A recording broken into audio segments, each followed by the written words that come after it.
Hey guys, Toy Bro here, and we're back again for a Star Wars Black Series review. Everybody knows Force Friday is upon us, so that means you've got new toys. We have got the Target exclusive Black Series First Order Stormtrooper Executioner from Hasbro here. Standard box at this point, no number on the side because he's an exclusive. We've got a write-up with I don't know, maybe a little bit of a spoiler for what this guy's supposed to be. I don't know, probably not. We've got the name of the character on the side and that artwork on the front. Let's pull them out and take a closer look. All right, so here is our First Order Executioner out of the packaging, and I gotta kind of take it or leave it on this guy. He's kind of cool. He's got an interesting weapon. I'd say that's really the draw for this figure, for this character. He's obviously got a slightly different paint scheme, and there's some slight tweaks to the First Order Stormtrooper armor.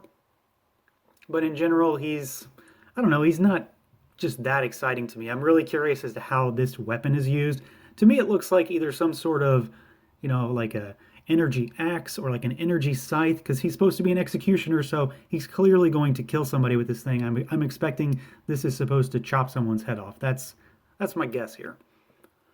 So we're going to take a look at the accessory first, just to get an idea of what he's working with here. So he's got just a staff with these kind of clawed openings on them, and then obviously there's some lightning effects that kind of bridge the gap between the claws on it. And these are actually removable. You can pull these off. I expect to see people using these with Emperor Palpatine at some point, honestly. But they're pretty cool. I do like the effect. They look nice. They look like lightning, electricity to me. Overall, the staff itself is pretty decent. It's got some paint on it. It's got silvers and whites and blacks. And I think the accessory itself is actually pretty cool. I don't fully understand how it's supposed to be used, so I'm not that attached to it just yet. I'm gonna pull it out just for ease of use for now. We'll put it back in a bit. As far as the sculpt on this guy goes, it's essentially the same thing that we've seen before. If you've got a First Order Stormtrooper, and I mean, if you buy Black Series, you've probably got more than one at this point in various releases. It's pretty much the same thing. There is some differences to the helmet in terms of how the lines meet the eyes and the mouth, and I'll go through that here in a bit. But sculpt-wise, he's pretty basic. It's a trooper. I do have my problems with it. There are a few things that I don't particularly like. So one of those things is kind of a double-sided thing. So you saw he has an accessory. It's the axe scythe type weapon. Why does he have a trigger finger? Obviously, this is a reuse of a mold. I didn't expect anything different, but come on. He doesn't need this. He also has the slot for the sidearm gun that the other troopers come with. He does not come with the gun that goes in here. Why does he have this? Just take it off. That bothers me because this is unnecessary. I've said it before. Unnecessary trigger fingers just bother me. It's unsightly and it looks goofy in some cases. As far as the rest of the figure goes, he's pretty much, exactly what you expect to get from a First Order trooper. He's just got a little bit of different helmet sculpt on him. And like I said, I'll show you a comparison between a regular trooper and this guy here in a minute. We've got some paint on him, obviously. So generally the troopers are mostly devoid of paint. There is obviously some. We've got paint on the hands, and we've got little splotches of black and white on certain places here and there. And for the most part, it's relatively clean. It's nothing too crazy.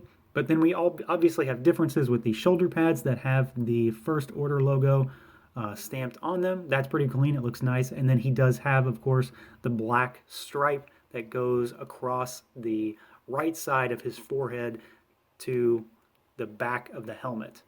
So it kind of goes from front to back across the right side of his face. And I think the design itself is pretty cool. It's very simplistic, but it obviously lends itself to looking very different from a regular trooper at the same time. Articulation-wise, he is exactly what you expect. If you've got another First Order trooper, you know what is going to happen here. Head can swivel. It doesn't have very much up and down because of the armor. Arms can go out about 90 degrees, but the shoulder plate's going to get stuck in that chest cavity there. Can rotate around. There's nothing at the bicep. Single jointed elbow.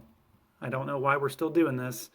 We have got a hinge and rotation at the wrist. He's got upper diaphragm with pretty good motion. A lot of twist and bend there. Legs can only go out that far. They can only kick forward about that far. That's maybe 70 degrees. Go back a pretty decent bit though. They do swivel at that thigh joint. There is double joint at the knee. And then we have a rocker and a forward facing pin and a hinge. So it's basic. I mean, we're not getting any more, any less than we would have with any other trooper. I just really want to get double jointed elbows on these guys. They could really use it, especially when it comes to holding a gun. This guy fares a little better because he doesn't need that kind of motion specifically, but it's never gonna hurt. All right, now as far as comparisons go between this figure and a regular First Order Trooper from The Force Awakens, the big difference to me is obviously in the paint scheme on the shoulders and the helmet, but then of course the mouth lines, they are slimmer on the newer Trooper. They're a little more angled, and then everything just sort of bleeds in together a little differently. There is also more silver paint on the Executioner in the kind of little gill slits, I guess is the best way to describe them on the helmet there. We have got some differences on the belt as well, mostly over on this side. You can see this guy's painted white. This one is just a pouch, and that paint is just awful on that one. For the most part, though, they're very similar. Just some slight tweaks to know that there is, been kind of an evolution of this trooper as I knock the gun off the original one. So nothing too crazy, but enough that he kind of will stand out amongst a crowd of troopers, which I think is pretty cool, no matter what the differences may be. So overall, I do like this figure. He's just not great. He's not bad. I know what to expect with First Order Troopers in the Black Series line, so I'm not disappointed in any way. They didn't, do worse than before, but they didn't exceed my expectations either. I do like the design of this trooper. It's different, and I like the differences. I do like the weapon. I would be more partial to it if I really knew how it was going to be used, and if I'm right in that it's supposed to be like an axe or a scythe or whatever. That's really what it looks like to me. But we just don't know yet. That's just what I get when I look at it. I think it's designed pretty well. I like the fact that those lightning effects can come off. That is kind of nice. At the end of the day, I had to get him. He's an exclusive. Hell, I'll probably end up with 2. He's just not going to blow you away. So don't expect anything amazing. But he's gonna break up your trooper lineup a bit with his differences in this weapon for sure. So that is going to do it for this look at the Star Wars Last Jedi First Order Stormtrooper Executioner figure.